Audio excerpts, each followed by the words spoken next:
तो इसमें हमारी सब्सक्राइबर है, हरियाणा से है, और हरियाणा से इतना ही काफ़ी है बताना क्योंकि वो बहुत फेमस हो गया था वो किस्सा। तो इन्होंने बताया कि इनकी मम्मी के साथ ये सीन हुआ था, 80s 90s में हुआ था। हुआ क्या था उस टाइम पर, हरियाणा में आपको पता है ना, लाइट की फैसिलिटीज़ इतनी ज़्यादा थी, घर में वॉशरूम हुआ नहीं करते थे। तो वहाँ पर ना इस तरीके से जाया जाता था कि सारी औरतें जो थी वो टाइम फिक्स रखती थी कि अगर सुबह 7 बजे जाएंगी तो सारी लेडीज़ एक साथ जाएंगी, शाम को जाएंगी 6 बजे तो सारी लेडीज़ एक साथ जाएंगी। कोई ऐसा नहीं होता था अकेली फ्रेश होने जा रही है। शाम का टाइम था और जो इनकी मम्मी थी उन्होंने अपनी सासू माँ से बात की होगी कि मम्मी ऐसे ऐसे कुछ औरतें जा रही है तो मैं उनके साथ चली जाऊँ फ्रेश होने के लिए। तो उसने भी बोल दिया हाँ बेटी चली जा, कोई दिक्कत नहीं है। तो ये चली गई उनके साथ फ्रेश होने के लिए। जब ये फ्रेश होकर वापस आ रही थी ना, तो इनकी अचानक से कमर पे एक मुक्का या कोहनी लगती है। किसकी लगती है ये एकदम से दूसरी को बोलते, अरे तूने मारी, हरियाणवी में बोलते ना मैंने तो ना मारी, बोलते तूने मारी होगी, वो भी बोलते मैंने ना मारी। अब कुछ वहाँ पर कुछ जो गांव की औरतें थोड़े गाली गलौज करती है कि भाई रोई तू ना मारी होगी, वो यू ऐसे करके वो बात वहीं ख़त्म हो जाती है। ये अपने घर पे आ जाती है। उस दिन के बाद उन जो उनकी मम्मी थी सब्सक्राइबर की, उनके हालात ही बदल जाते हैं। मतलब यूँ बताया जाता है कि उनकी मम्मी जब आती है ना उस रात, किसी से बात नहीं करती और सुन्न पड़ जाती है एकदम से, कोई काम की बोले कर दूंगी। और प्रेगनेंसी का टाइम चल रहा होता है 7वां महीना, और पेट में होती है यही जो बता रही है, यही जो बता रही है उस टाइम पेट में थी। अभी आई थिंक इनकी एज 38 है बताने वाली की। फिर तो बहुत पुरानी बात है। बहुत पुरानी बात है। तो इन्होंने बताया कि मम्मी ऐसी हो गई थी। हस्बैंड की हरियाणा में कहाँ पति लोग सुनते हैं, तो उन्होंने साहब बताया कि मम्मी की इतनी ज़्यादा चलती नहीं थी क्योंकि मेरे जो पापा थे वो मम्मी की ज़्यादा सुनते नहीं थे और इन सब चीज़ों को हवा नहीं दी जाती थी बहुत ज़्यादा। तो धीरे धीरे क्या हुआ, 7वां महीना चल रहा था, उन्होंने खाना बंद कर दिया। अब घर में ये सारी बातें होने लगी है, खाना नहीं खाएगी तो बच्चा जन्म कैसे लेगा, बच्चे की हेल्थ पे क्या लगेगा। 2 सिनेरियो होते थे, अपने आप से खाना मांगती नहीं थी और जब इन्हें खाना दिया जाता था तो रुकती नहीं थी। 12 रोटी दे दो, 15 रोटी दे दो, 18 रोटी दे दो, खा जाएंगी, बैक टू बैक खा जाएंगी। अब ये सारी घर में टेंशन चलने लगी कि यार कोई तो दिक्कत है। और सब्सक्राइबर की जो मम्मी है ना, वो अपनी सासू माँ से पता क्या बोलती है कि मम्मी मुझे ना रोने का बहुत मन कर रहा है, मेरा जी कर रहा है मैं रोऊँ, इतनी रोऊँ, सारा दर्द निकाल दूँ। क्यों? नींद नहीं आ रही, कुछ हो नहीं पा रहा, उठना बैठना नहीं हो पा रहा। और भाई उस टाइम पे ना इन सब चीज़ों को हवा बिल्कुल नहीं दिया जाता था। तो ये गांव के बंदे जो थे इन्हें पता था इन सब चीज़ों के बारे में, लेकिन ये होता था कि इग्नोर करो या उतर जाएगा अपने आप। इग्नोर करने का एक रीज़न होता था कि काम ना करने के ड्रामे कर रही होगी, काम नहीं करने होंगे, 7वां महीना चल रहा है, ये सोच रही बेड पे पड़ी रहूँ, सारा सामान बैठे बैठे मिल जाए। भाई ये चीज़ें चलती रहीं। उसकी मम्मी खूब रोया भी करती, अपने हस्बैंड को बताया करती। एक टाइम ऐसा आ गया, जैसे आप मूवीज़ में देखते हो ना कि बस औरत पड़ी हुई है, डार्क सर्कल्स हैं, पड़ी हुई है तो पड़ी हुई है, कोई नहीं पूछ रहा। पानी के लिए पूछ लिया तो पानी अनलिमिटेड पी रही है, खाने के लिए पूछ लिया तो खाना बहुत खा रही है और अपने आप से कुछ बोल ही नहीं रही। भाई सारे इस फिक्र में पड़ गए कि यार ये तो दिक्कत वाली चीज़ होगी। तो इनकी जो सब्सक्राइबर की मम्मी थी, उनके पापा ने अपने गाँव में होते ना रागनी वगैरह करवाते हैं, घर के बाहर जो होती है, वो करवा रखी थी। तो इनको बोला गया कि ये काम करो, आप थोड़ा घर पर घूम के आओ, थोड़ा एनवायरनमेंट चेंज होगा, बाहर निकलोगे।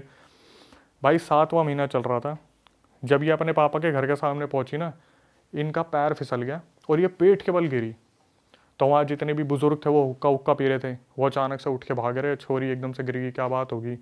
उठाया, उन्हें घर पे लेके गए, तो भगवान की दया से बच्चे को तो कुछ नहीं हुआ।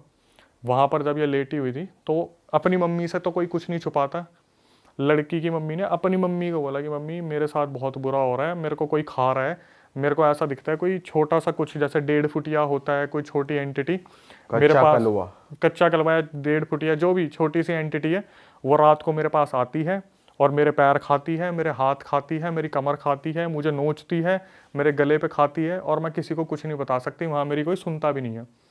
भाई उसकी मम्मी ने उसके पापा को बताया कि बच्ची के साथ ऐसी ऐसी दिक्कत हो रही है। अब रात हुई तो ये सोचेगी देखते हैं क्या होगा। उस रात इनकी मम्मी ने बहुत चिल्लाना शुरू कर दिया कि मम्मी खा रहा है, मम्मी खा रहा है, बचा ले, मम्मी खा रहा है, मम्मी इधर खा रहा है, मम्मी उधर खा रहा है, एक नहीं है मम्मी 10-10 खा रहे हैं, इधर से आ रहा है, उधर से आ रहा है, मम्मी खाने लग रहे हैं, बचा ले। भाई 7वां महीना, उसके ऊपर ये सारी चीज़ें। अब अपने घर चली गई तो दिक्कत इस चीज़ की साला ससुराल में कोई मुद्दा ना बन जाए कि हमारे यहाँ पे आके क्या हो रहा है क्या नहीं हो रहा, क्योंकि उन्होंने तो हवा नहीं दिया इस चीज़ को। ये अब अपनी बच्ची को दर्द में कैसे देखेंगे, वो तो ससुराल था। ये चीज़ें उसके साथ बहुत बढ़ने लगी। तो इन्होंने क्या करा, सोचा कि झाड़ा वाड़ा लगवा लेते हैं। भाई लोग आते, झाड़ा लगाते, पैसे ले लेते, कोई फ़र्क ही नहीं पड़ता। रात को फिर वही सब कुछ होना शुरू हो जाए कि वही खा रहा है खा रहा है खा रहा है, कुछ भी हो रहा है तो मेरे को खाने आ रहा है। तो एक इंसान था, वो ना इनके घर पे कुछ लेने देने आया था, जैसे मिठाई विठाई देने आते कुछ होता है। तो वो एकदम से देखता है इसको, बोलता है इनकी मम्मी से कि जी दिक्कत है इसकी गैल, कोई ऊपरी चीज़ आ रखी है, मतलब इसके साथ कोई दिक्कत है, इसके साथ कुछ ऊपरी दिक्कत है। तो वो बंदा था, उसको सॉल्यूशन पता था, उसने ऐसा बताया कि मैं जानता हूँ कैसे उतारना है। तो लड़की की मम्मी ने हाथ जोड़ ली कि बेटा तेरे हाथ पैर जोड़ रही, इसे ठीक कर दे, हमारी बच्ची 7वां महीना चल रहा है, ऐसे चलता रहा तो बच्चे की भी दिक्कत हो जाएगी और ससुराल वाले अपनाएंगे नहीं, ठीक है। इसने बोला कि ठीक है मैं एक काम करता हूँ, मैं कल आऊँगा और कल सुबह सुबह आ जाऊँगा मैं, आज रात निकाल लो आप। भाई अब जब एंटिटीज़ को पता चल जाता है ना सुबह सॉल्यूशन होने वाला है, वो और ज़्यादा बिखर जाती है। रात को क्या हो, ये अपने खाट पे सो रही है और खाट पे से 15 मिनट में पलट के ज़मीन पे, और 7वां महीना चल रहा है, फिर आके खाट पे लेटी, फिर पलट के ज़मीन पे। कम से कम ऐसा 20-30 बार हुआ। और इसकी मम्मी वहाँ बैठ के देख रही है, पापा बैठ के देख रहे हैं कि ये सो रही है ना, तो ऐसा लग रहा है कोई धक्का दे के पलट रहा है और दिख कुछ नहीं रहा। और जैसे आँख खुले, मम्मी मम्मी खा रहा है, मम्मी फिर खा रहा है, मम्मी गले से खा लिया, मम्मी बचा ले, पापा बचा ले, मेरे साथ ये हो रहा है वो हो रहा है। भाई ये लोग उस रात बहुत रोए कि हमारी बच्ची के साथ क्या हो रहा है, समझ नहीं आ रहा। अब अगले दिन वो इंसान आया, उसने बोला मैं ठीक करूँगा। उसने देखा और एक कागज़ लिया, कागज़ में पता नहीं उर्दू लैंग्वेज में कुछ लिख दिया, वो भाषा थी जो समझ में नहीं आई, और इसको बोल दिया सब्सक्राइबर की मम्मी को कि इसे देखती रहियो जी, तेरे को इसको देखना, बस तू इसे देखती रहियो। उसकी मम्मी के हाथ में वो कागज़ पकड़ा दिया, और भाई उसने क्या करा, जो वो थी ना खाट, उसके बगल में ऐसे ऐसे करके उसने पता नहीं क्या रेखा सी बनाई। वहाँ पर वो लड़की उस टाइम के लिए शांत हो गई, और वो कागज़ जो था उसे देखती रही। वो जो इंसान था उसने बोल दिया अब थारी लड़की के कोई दिक्कत ना होगी, कुछ टाइम तक ये आराम से रहेगी, इतना मैं सॉल्यूशन और निकाल लूँगा, अब इसे आराम करने दो। भाई वो लड़की दिन में तो सो गई, रात को वो अपनी खाट से उछल उछल के नीचे गिरे, वो आके लेटे और उछल उछल के गिरे पेट के बल, और उस लड़की के पापा देख रहे हैं और भाई बुरी तरीके से रो रहे हैं। अच्छा, वो रोक भी नहीं पा रहे अभी? रोक कैसे रोकेंगे, बीच में आने की हिम्मत ही नहीं हो रही कि क्या करे क्या ना करे। लड़की उछल उछल के गिर रही है, और बाप जो था ना वो था दबंग आदमी, पूरा दबंग आदमी। वो यूँ था कि बस मेरी लड़की को भी ठीक करने वाला मिल जाए, ठीक कर दे, अगर ठीक नहीं कराना तो साला मैं पूरा गांव सर पे उठा लूँगा। ठीक है भाई, बाप पूरा गुस्से में हो रखा है, रात भी निकल गई, सुबह गुस्से में गया उसके पास, क्या भाई तू क्या ठीक करके आया मेरी लड़की को, उसकी तो और हालत ख़राब होगी। तो वो आदमी आया उसके घर पे कि मैं देखूँ क्या बात होगी क्या नहीं होगी। उसे देख के पता क्या बोला मुझे एक काम करना पड़ेगा, मुझे तो ससुराल जाना पड़ेगा इनके, और वहाँ पे मुझे 45 दिन पूजा करनी पड़ेगी। 5.5 किलो तो घी, माता की चुन्नी, और पता नहीं कितने 5.5 किलो पतासे, ये मेरे को दिलवा दो, मैं तो ससुराल में पूजा करूँगा। इनके बापू ने बोला, जो पिताजी थे, कि भाई हाथ जोड़े, तेरे ससुराल में ड्रामे करने हैं क्या, तेरे को जो करना तू यहाँ करना, वहाँ का नाम क्यों ले रहा है। तो यूँ बोला कि एक काम करता हूँ, मैं करूँगा कुछ ना कुछ, मैं कर दूँगा इसे ठीक, मैं आज शाम को कुछ ना कुछ करता हूँ, पर इनको ना आपको थोड़ा मेरे को अकेला छोड़ना पड़ेगा इनके साथ। तो भाई बोले कि पता नहीं क्या करना चाह रहा है क्या नहीं करना चाह रहा, इसे आता भी है नहीं आता, कुछ गलत तो नहीं कर देगा। हरियाणा के तो होते दिमाग में 4 चीज़ें चलती है, बेटी की इज्जत है, गाँव में इज्जत है, इज्जत की बात हो रही है, और वैसे ही अब गाँव में ये चीज़ पता चल रही है यार, उस बच्ची के साथ कोई ना कोई दिक्कत हो रही है। ये फिर शाम को आया, इसने अपना वो वही कागज़ पे लिख के जी इस तरफ देखती रही हो, और मैं ठीक कर दूंगा तेरे को। और पेरेंट्स को बोल दिया कि एक काम करो, आप थोड़ी देर के लिए अकेला छोड़ दो, मैं अपना काम करूँगा, करके इन्हें ठीक कर दूंगा। भाई जिस टाइम ये लेटी हुई थी, अचानक से पित्र आ गए इसके अंदर, लड़की के कोई बहुत पूर्वज पित्र होंगे, वो आ गए। ठीक है। और पित्र जब आए ना, तो उस आदमी को सीधा बोल दिया, हाँ तू ठीक करेगा, चल निकल यहाँ से, चला जाए यहाँ से। अब ये वो लड़की ही बात कर रही है, मतलब मम्मी लड़की के अंदर पित्र आ गया, वो बोल रही है, जो सब्सक्राइबर की मम्मी है उसके अंदर पित्र आ गया, और साफ साफ बोल दिया, हाँ तू ठीक करेगा, निकल जाए यहाँ से, बहुत अच्छे से जानू तू कि क्या करना चाह रहा है, बहुत अच्छे से जानता हूँ क्या करना चाह रहा है तू। तो उसके पापा देखने लगे, यार ये क्या बोलने लग रहे पितर। मतलब पहली बात तो उन्हें यकीन ही नहीं हो रहा था कि पितर आ भी गए, क्योंकि उनकी इतनी उन्होंने ज़्यादा आके अपना बताया मैं कौन हूँ क्या हूँ? अभी कुछ नहीं बताया, सिर्फ इतना बोल दिया इसे निकालो यहाँ से, इसके हाव भाव मुझे पता है क्या ठीक करेगा क्या ठीक नहीं करेगा, इसे निकाल दो। तो भाई उस टाइम पे उसके पापा ने बोल दिया कि चल कोई नहीं तू जा। मौसी जी आ रखी थी वहाँ पे, जो लड़की की मौसी थी वो आ रखी थी, या शायद भाई की बहन आ रखी थी, या पता नहीं मम्मी की बहन आ रखी थी, कोई तो आ रखा था, मौसी जी थी वहाँ पे। तो मौसी ने भी उस टाइम पूछना शुरू करा आप कौन हो। तो उसने बताया तुम मुझे जानते भी नहीं हो, इतना पुराना पितर हूँ मैं, लेकिन तुम्हें ये नहीं पता तुम अपने घर में क्या करवा रहे हो, कितना बड़ा कांड करवा रहे हो। तुम्हें ये नहीं पता अपनी बच्ची को तुमने कितने गलत इंसान को सौंप दिया। तो भाई ये पूरी रात तो इनके क्वेश्चन चले। अब हुआ क्या, वो जो आदमी ठीक करने आया था, पितरों ने बताया कि वो तो इतना हरामज़ादा इंसान है, तुम्हारी लड़की के साथ गलत करना चाह रहा है वो। और तुम्हारी लड़की के साथ तो सिर्फ ये था कि कुछ छोटी सी दिक्कत थी, उसने अपनी तरफ से पता नहीं कितने प्रेत और पता नहीं कितने भूत भेज दिए तुम्हारी लड़की के ऊपर। अरे भाई साहब, और क्या करा, वो जो उसने यूज वो बनाया था ना चौकोर सा, बोला तुम्हारी लड़की के साथ बींद दियो, मतलब सारे प्रेत और सारे भूत तुम्हारी लड़की के साथ बांध दिए। तुम्हारी लड़की ऐसी कर दी कि वो मरेगी। बोला जितने भी बच्चे होंगे ना, अगर ये बच भी गई बच्चों के होते ही मरेगी, तुम सारे के सारे देखना। तो ये जो मेरे पोते पोती है ना कैसे भटकते घूमेंगे रोडों पे। भाई उसके बाप को ये चीज़ पता चली, उसने उठाई दराती और मारने निकल गया उस इंसान को। अब पूरे मोहल्ले में हो गया, रुक्का फैल गया, वो तो निकला उसको नहीं मार निकले, उसे भी पता चल गई जो करने आ रहा था। हाँ, तो वो भागा। तो उसके गांव में कोई रिलेटिव थे, उसने पूछा कहाँ भागा जा रहा है। बोला मैं तो उसकी लड़की ऐसी फंसा दी, साड़ी ना तो यहाँ की रही ना वहाँ की रही। उसने अपने इंटेंशन तो बताया नहीं, लेकिन हवाबाजी में बोल गया उसकी लड़की का इलाज कर रहा था, ऐसी जगह फंसा दी ना यहाँ की रही ना वहाँ की रही, अब मरेगी, अच्छे से भुगतेगी। इसके इंटेंशन गलत थे कि मैं उसके साथ बेहोश करके कुछ करूँगा, ये है वो पितरों ने बता दी। ये मार निकले तो वो तो पार गया अपने, कहाँ गया, यूपी का था वो, हरियाणा की बात है। तो भटकते भटकते उस रिलेटिव के पास पहुँच गए। उस रिलेटिव से बोले कि अरे वो आया था क्या। तो भाई वो रिलेटिव थोड़ा दिल का साफ था, उसने बोला जी हमारे रिश्तेदार था वो, भाग गया वो, आपकी बात सुनी उसने। बोले कुछ बोल रहा था। बोला यूँ बोल के गया था आपकी लड़की उसने ऐसी सिचुएशन में फंसा दी ना यहाँ की रही ना वहाँ की रही। भाई वो बाप तो उसका तो पारा ही हो गया। 2 मिनट के लिए इसके बाप ने सोचा इसी गर्दन उड़ा दूँ मैं, ये भी तो रिलेटिव है उसका। तो बोला कि देखो जिनसे उन्होंने ये विद्या सीखी है वो मेरे भी गुरु हैं, उनके भी गुरु थे। मैं आपकी लड़की को आके देखता हूँ। अब फिर थोड़ा पारा शांत हुआ कि चलो कोई तो आके देख रहा है, कुछ कर रहा है। तो भाई ये आया शाम को, इसने देखा लड़की की हालत बहुत ज़्यादा ख़राब है, आते ही बता दिया यार वो तो बींद के चला गया। बोला उसने तो सारे प्रेत बांध दिया आपकी लड़की के साथ। अब बोले फिर क्या करें। बोले मैं क्रिया कर रहा हूँ, अगर सही होगी तो ठीक है।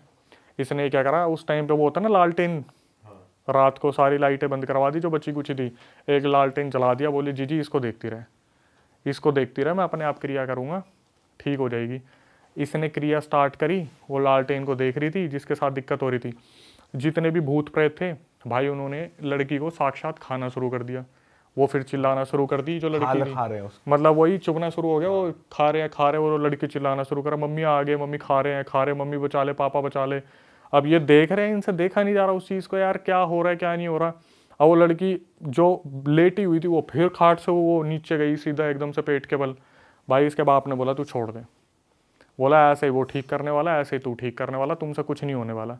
उसके जो पापा थे वो इस चीज़ को देख नहीं पा रहे थे, बहुत ज़्यादा इमोशनल हो गए कि भाई मेरी लड़की के साथ हो क्या रहा है। वो खाट पे से उठी और सीधा ज़मीन पे आके गिरी। तो उसके पापा ने बोल दिया रहने दे भाई, ऐसा ही वो ठीक करने वाला, ऐसे ही तू ठीक करने वाला, तुम्हारे पता नहीं गुरु ने तुम्हें सिखाया ही क्या है कि तुम इस तरीके से टॉर्चर कर रहे हो। उसने पता क्या बोला कि चौधरी जी एक बात बताऊँ। बोला पता। बोले ये तो मेरे हाथ में आई नहीं, मेरे से ठीक होगी ही नहीं, अगर इसे ठीक करवाना है हमारे गुरुजी के पास जाओ आप, जो यूपी वाले गुरुजी है वही ठीक करेंगे। यूपी वाले गुरुजी को कांटेक्ट करते, उससे पहले पितर आ गए। वही जो बुजुर्ग पितर थे वो आ गए।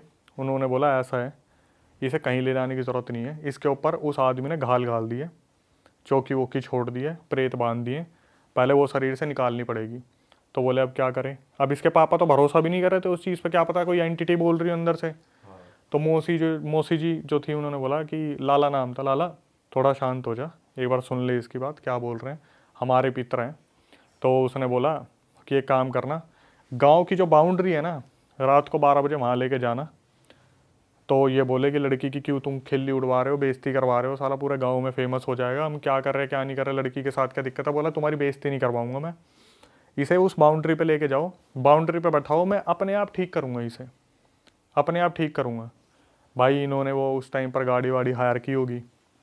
जब एक बाउंड्री की तरफ जाने लगे ना, तो लड़की लेटी हुई थी, उसके अंदर वो पितर थे, तो वो बैठे बैठे बता रहे कि ओए ओए आगे तो बस आ रही, थोड़ा देख के लियो। 2 मिनट बाद बस निकली वहाँ से। फिर एकदम से ओए ओए वो पुलिया बनी हुई है, थोड़ा कुदाई हो मत, लड़की के पेट में दिक्कत हो जाएगी। फिर वो पुलिया आई, तो पेड़ आया, धीरे धीरे उन्होंने बताया, तो थोड़ा ट्रस्ट एक आने लगा कि भाई कोई जानवर हेल्प कर रहे हो जेन्युइनली। हाँ। अब जब वो बाउंड्री आई, तो बाउंड्री आती वहाँ पर जो पहले तो लोगों ने, जो और भी थे हेल्पर वेल्पर जो थे उनके साथ, उनके आगे पीछे के, उन्होंने भी पूछना शुरू कर दिया कि दादा हमारे घर में दिक्कत आ रही है, कब तक ठीक हो जाएगी। तो बोले कि तुम्हारे दिक्कत हो जो बालकों की आ रही है, तुम्हारे अगले साल में 2 बच्चे हो जाएंगे। ऐसे ऐसे बताते चले वो जो भी पितर थे। तो भाई जैसे ही उस बाउंड्री पर पहुँचे ना, अब वो तो आराम से बैठे हुए थे कि पितर बता रहे, औरत खड़ी हुई और सीधा चलती गाड़ी से कूद गई और वो सीधा झाड़ियों में भागने लगी, झाड़ियों की तरफ। अब भाई एकदम से ये इसके बाप को आया गुस्सा, ऐसी आँख की, अभी तो ये बोल रहे थे यहाँ सॉल्यूशन के लिए लाए हैं। तो इन्होंने भाग के पकड़ा और बोले कि तू तो यूँ कह रहा था कि ये सॉल्यूशन, तू ये तो उठ के भाग लिया, अभी गाँव में पहुँच जाती, कोई देख लेता, बेइज्जती हो जाती है हमारी। तो बोले कि शांत हो जाओ, मेरे साथ और भी बहुत सारी चीज़ें मेरे से लड़ रही हैं, मैं अकेला ही तो भला करना चाह रहा हूँ, सारे तो मेरे अगेंस्ट ही हैं। बोला एक काम करो, इसे बैठाओ। वहाँ वो औरत बैठाई, एक इधर से किसी ने पकड़ी, एक इधर से पकड़ी, पीछे एक आदमी ने पकड़ी पेट से। अब वहाँ पर जो पितर थे उन्होंने अपने मंत्र वंत्र शुरू करे, हनुमान चालीसा, हनुमान जी के जितने भी है बाण वगैरह शुरू करे, काली माता की आरती शुरू करी, बोलना शुरू करा, धक्का लगाया। और यूँ अंदर से आवाज़ आ रही, 2 आवाज़ आ रही।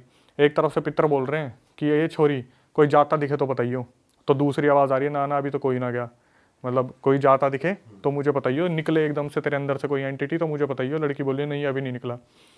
एक कम से कम नहीं तो 1 घंटे तक वो करते रहे, अपनी पूरी पितर लगाते रहे। उसके बाद अचानक से कोई निकल के भागा, तो लड़की एकदम से बोली कि हाँ हाँ दिख गया, वो जा रहा।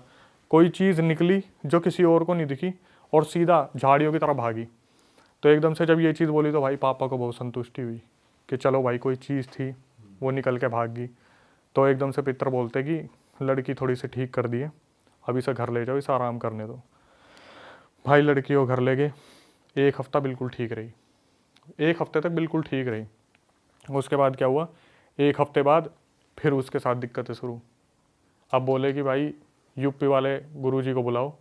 पितरों से पूछा कि क्या हुआ, ये करा क्या है। उसने पितर ने बता दी, भाई मैंने अपनी तरफ से निकाली थी, इसके साथ इतनी सारी चीज़ें बांध रखी है, मैं अकेला नहीं कर सकता, अकेला कितनों से लड़ूंगा मैं, इतने सारे प्रेत बांध रखे, इतनी सारी चीज़ें कर रखी है, एक एक करके मैं चीज़ें झेल रहा हूँ, वो मेरे ऊपर भारी पड़ रही हैं।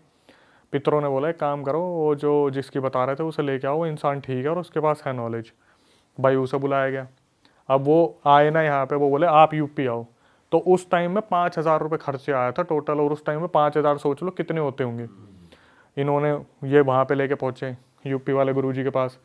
वहाँ पे पहुँचने के बाद उसने पता चला कि मेरे शिष्य ने ऐसी हरकत करी, तो भाई खूब गालियाँ बकी, फिर आश्वासन दिया कि मैं ठीक कर दूंगा, कोई दिक्कत नहीं है।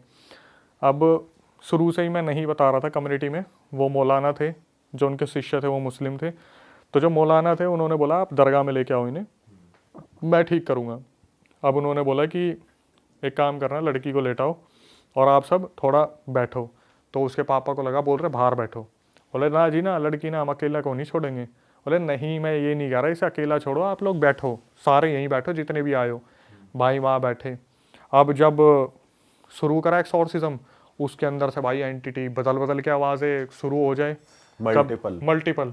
कभी पितर आ रहे हैं कि पकड़ ले इसे, पकड़ ले, निकाल दे इसे, निकाल दे, और वो एंटिटी आ जाए, नहीं जाऊँगा। कोई औरत आ जाए, नहीं जाऊँगी। कभी कोई चुड़ैल आ जाए, कभी कोई प्रेत आ जाए, कभी कोई जिन आ जाए, और वो पितर बोले कि ये सारे बींद रखे हैं, इन्हें निकाल दो। लगे हाथ होता ना, मल्टीपल आवाज़ें आ रही है उस औरत के अंदर से, भाई वो बैक टू बैक आवाज़ें आ रही है, निकलने का नाम नहीं ले रहे। वो जो गुरुजी थे वो भाई उन्होंने सर पकड़ लिया अपना कि भाई ये तो बड़ा ही गंदा करके गया, जो भी करके गया। बड़ी मुश्किल से कर कुरा के पता नहीं कितनी एंटिटीज़ निकाल के, चल भाई तू जा, चल भाई तू वचन दे के जा, बैक टू बैक वचन लिए, चल भाई तू निकल। चुड़ैल निकाली, ये निकाला, वो निकाला, ऐसे निकाला, मांग भी रहे थे बदले में, सिर्फ वचन। सारे फंसे हुए थे ना, सारे बांध रखे थे। ऐसा नहीं था कि कोई टास्क दे रखा है, ये है कि भाई शमशान में कितनी एंटिटीज है, जाके इसमें फंस जाओ। सारी बांध दी उससे, एक एक करके निकाली, एक एक करके निकाली, लेकिन वो औरत फिर भी फ्री नहीं हुई। आखिर में वो औरत इतनी ज़्यादा वीक हो गई, वहीं पर उसने अपनी बॉडी छोड़ दी, बेहोश हो गई। अब सबके दिमाग में ये चल रहा है, यार बच्चा पेट में बच्चा है, इतनी सारी चीज़ें चल रही हैं। उसने बोला आज की तो प्रक्रिया होगी, 45-50 तो निकाल दिए, 45-50 कल निकालूंगा। 45-50 निकाल दिए 45-50 कल निकालूंगा। भाई साहब। भाई उसे लेके गए। अब वो खाना ना खाए, उसको खाना दे तो वो साला लेना। ये सारी चीज़ें चलते चलते 27-28 दिन हो गए। 27-28 दिन रोज निकल रही है। रोज, मतलब एंटिटी निकलते हुए नहीं, जब से ये सीन चलता आ रहा है। ओके। और वो खाना नहीं खा रही, बच्चा पेट में है। सबके दिक्कत यही हो रही है कि भाई बच्चे को कुछ हो गया तो बहुत कहने वाली बात हो जाएगी कि अपने मायके में जाके देख क्या करके आई है। भाई अगले दिन फिर गुरुजी आए, फिर उन्होंने वही सब कुछ पूरी फैमिली के साथ, फैमिली के टेस्ट हुए, निकल रहे हैं आंसू निकल रहे हैं, देख रहे हैं भाई लड़की बैक टू बैक पोजेशन आ रही है, एक्सोर्सिज्म निकल रही है। उसके पितर आए, पितरों ने बोला ये मुक्त नहीं हो पाएगी, साफ बता दिया मुक्त हो ही नहीं पाएगी। उस आदमी ने बींद रखी थी। बींद रखने का मतलब होता है कि आपके ऊपर ऐसी चीज़ बना दी कि आपके अंदर से कोई ना कोई एंटिटी तो फंसी ही रहेगी आपके अंदर, पूरी तरीके से आप मुक्त हो ही नहीं सकते। ये सुनने के बाद भाई घर वाले बहुत परेशान हुए। गुरु ने बोला कि आपको नहीं बताना चाहिए था, मैं कोशिश कर तो रहा हूँ। तो उन्होंने बोला कि तू अच्छा इंसान है, कोशिश कर रहा है, लेकिन ये मुक्त नहीं हो पाएगी ऐसे अगर चलता रहा तो। उसके बाद भाई काफ़ी लंबी, कम से कम नहीं तो 6-7 दिन वो गुरुजी वहाँ पर लगे रहे, करते रहे। इधर से पितर उठा के फेंक रहे हैं, उधर से वो फेंक रहे हैं, कभी पितर उठा के फेंक रहे हैं, कभी वो उठा के फेंक रहे हैं। फाइनली एक दिन आया जब वो लड़की नॉर्मल हुई। 2 महीने बाद उसकी डिलीवरी हुई, अपनी ये सब्सक्राइबर का जन्म हुआ। जन्म होने के बाद अब क्या हुआ, उनके साथ ये दिक्कत तो चल ही रही थी, लेकिन सबसे अच्छी जो चीज़ थी, जो सब्सक्राइबर थी, वो पैदा हुई 4 किलो की। अच्छा हेल्दी बेबी हुआ एक। ये होने के बाद भाई फिर उनके साथ वो दिक्कतें चलती रही कि ना खाना ढंग से, ना पीना ढंग से, ये वो। लेकिन जो चीज़ थी कि इनके जो पितर थे वो हमेशा इनके साथ रहते थे। अब क्या होता था, जैसे अचानक से पितर आगे बैठे वो बताने लग रहे हैं कि हाँ ये चल रहा है, वो चल रहा है, वो हमला हो रहा है, ये हमला हो रहा है, इसकी इतनी दही तोड़ रखी है, इसके साथ ये हो रहा है। अब भाई गांव वाले भी देखते कि पितर आ रखे हैं तो गांव वाले ही पहुंच जाते कि हमारा बता दो ऐसे कैसे होगा, थोड़ा ठीक कैसे हो जाएगा। तो वो बताते करते थे, लेकिन फिर ये भी बोल रखी थी कि ज़्यादा लोगों को बताना मत कि मैं ऐसे आता हूँ, नहीं तो यहाँ भीड़ लगनी शुरू हो जाएगी, फिर तांत्रिक क्रिया करेंगे, कॉम्पिटिटर बढ़ेंगे, ये होगा वो होगा। तो एक दिन क्या हुआ, सारी चीज़ें तो चल ही रही थी भाई। एक कोई इंसान होगा, उस इंसान ने क्या करा, देख लिया कि इनका पितर इनके ऊपर आ रखा है और वो बता रहा है लोगों को, 2-4 जने जो बैठे हुए हैं। उसने उस पितर का मजाक बना दिया, उसके घर में आके बुला रहा है, डोंग कर रहा है, कुछ ना आ रखा है इस औरत के ऊपर, यूँ ही करने लग रही है। भाई वो पितर थोड़ा सा फील कर गए इस चीज़ को। उन्होंने बोला कि भाई मेरा खूब मजाक बना दिया, तुम में से कोई कुछ बोला नहीं, अब मैं इसके अंदर नहीं आऊँगा। भाई वो 10 साल के लिए गायब, पितर जो थे वो 10 साल के लिए गायब। और 10 साल में जो इनकी हालत हुई, इन्होंने बताया मम्मी की जो हालत हुई, मम्मी का सारा वो वापस लौट के आ गए वही दिन।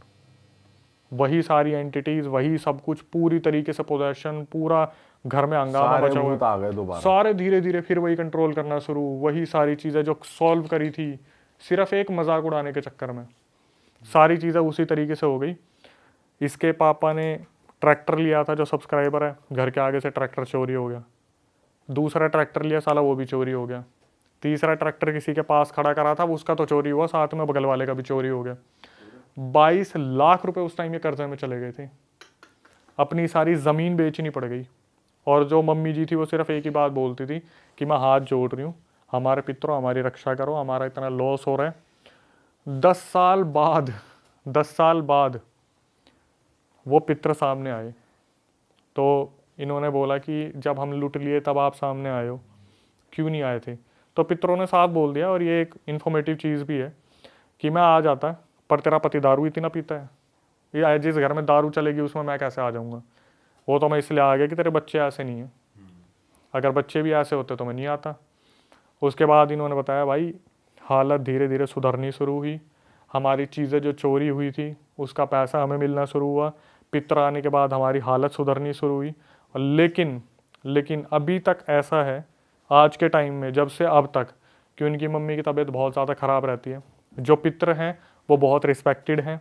पितर उनके अंदर आते हैं तो जैसे बच्चे को दूध पिलाना होता है तो पितर खुद बोल देते हैं कि बेटा तू दूध पिला ले, मुंह फेर के खड़े हो जाते हैं। वॉशरूम जाना होता है तो बेटा कर ले, मैं मुंह फेर के खड़ा हूँ। बिल्कुल रिस्पेक्टेड पितर। आए नहीं आने का रीज़न सिर्फ ये था कि उनके बारे में उल्टा बोला गया था, लेकिन आज भी एंटिटीज़ आती हैं, उन्हें उसी तरीके से परेशान करती है और पितर उस चीज़ को निकाल रहे हैं आज भी।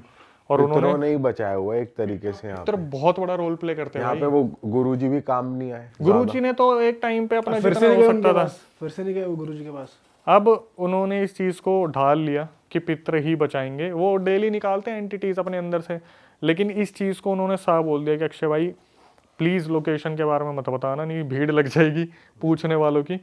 लेकिन ये है कि मम्मी की तबीयत अब ज़्यादा ख़राब रहती है। जब भी वो हमें कुछ पूछना होता है, मतलब सब्सक्राइबर को कुछ पूछना होता है, तो वो बोलती है ना कि एक बार दादा को बुला लो। तो पता कैसे आते हैं, एकदम से हिचकी आनी शुरू हो जाएगी, 6 हिचकी अचानक से आ गए, 10 हिचकी अचानक से आ गए। तो उनसे तभी पूछा जाता है कि जब उन्होंने खाना नहीं खाया होता, वरना उनको वॉमिटिंग हो जाती है। कभी भी कोई दिक्कत होती है, जो सब्सक्राइबर है उसने बताया कि कोई दिक्कत होती है, मेरे पास खुद ही फ़ोन आ जाता है कि ये वाला काम मत करियो, दादा बोल रहे हैं कि दिक्कत होगी। कोई दादा के अगेंस्ट जाकर रिश्ता कर लिया कि किसी लड़की की शादी होने वाली थी, घर में बोला इससे मत करना, भाई डाइवोर्स हुआ। जो पितर ने बोला उसी तरीके से हुआ। यहाँ से इतनी बड़ी सीख मिलती है कि भाई किसी गलत इंसान के हाथ फंस मत जाना, नहीं तो सोचो उसके इंटेंशन थे क्या। भाई यार ये तो गलत ही सीन है। सही बात है वैसे, किसी गलत, और भाई बहुत लोग हैं जो मजबूरी का फायदा उठाना भी चाहते हैं, पर लोगों को समझ नहीं आता जाए किस तरह। भाई समझ नहीं आता ना कि कौन बंदा सही में हेल्प करना चाह रहा है, कौन बंदा फेक कर रहा है। और आजकल ढोंगी लोग ज्यादा है भाई, ज्यादा तादाद हो गई है इन सब। भाई ढोंगी इंसान जो है वो पैसे से लूटते हैं, लेकिन इंटेंशन सोचो कि मैं इसको ऐसा कर दूंगा कि साला इसका इस तरीके से फायदा उठाऊंगा ना, यहाँ का छोड़ूंगा ना वहाँ का छोड़ूंगा। भाई क्या जल्लाद आदमी था सोचो। अरे वाह, आपने ये वीडियो यहाँ तक देख ली भाई, तुमने हमारी मेहनत सफल कर दिया। तुम ही लोग हो असली रियल हिट। और अगर आपको बहुत मजा आ रहा है ऐसी क्लिप्स में, ऐसी वीडियोस में, तो फटाफट जाइए प्लेलिस्ट पे बिंज वॉच कीजिए और सारी वीडियोस देख डालो और मौज काटो। That is it. हम मिलेंगे नए पॉडकास्ट में, नए क्लिप में। Till then bye bye, see you, take care, do subscribe.